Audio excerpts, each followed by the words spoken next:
As final exams loomed closer, tension at Liberty High was like a tightly stretched wire. Teachers were strict, students were stressed, but emotionally, things were spiraling into chaos. Instead of just pulling all-nighters, many students turned to superstitions for luck, eating red beans, burning incense, even drawing fortune sticks at local temples. But this year, a new and disturbing rumor swept through the school. If you sat at the bloody desk in the old storage room exactly at midnight, you'd see this year's exam questions. The legend began with a mysterious death a year ago. A girl named Ashley collapsed and died at her desk just days before finals officially from exhaustion, but rumors said otherwise. Classmates recalled Ashley whispering to someone invisible beside her. After her death, her desk was removed and stored in the dusty old supply room. No one dared to use it again. One night, a student named Kyle averaged grades, but burdened by high expectations received an anonymous message describing the desk and its supposed powers. At first, Kyle thought it was a cruel joke, but pressure from his parents started eating away at him. His sister had been state valedictorian. If he didn't make the top 10, he'd be humiliated, maybe even sent to a trade school.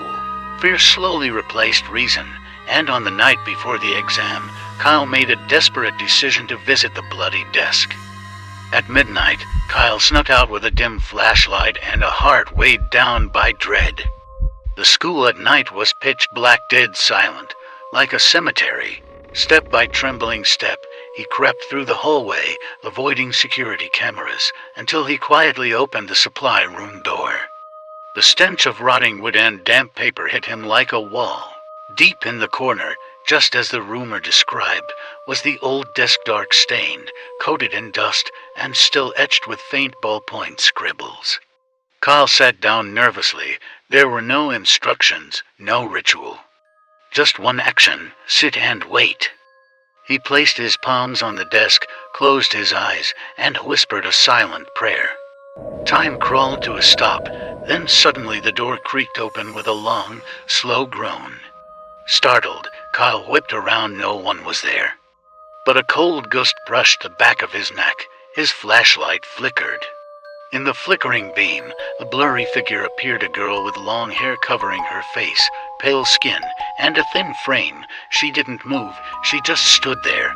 No screams, no jump scares. She simply began to speak. Slowly, clearly reciting questions, the exact exam questions for English, physics, and biology. Her voice echoed like it came from a dark abyss. When she finished, she stared directly into Kyle's eyes, her hollow gaze cutting through him. Then she whispered, "The answer comes with a price, not a reward." Kyle didn't understand, but he didn't dare ask.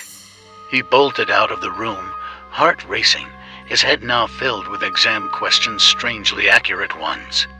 The next morning, Kyle entered the exam room filled with nerves and an eerie sense of confidence.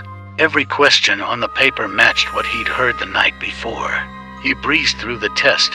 When his name was called as valedictorian, the room exploded with applause. His teachers were proud, his parents were in tears. But in that moment of triumph, a chill ran down Kyle's spine.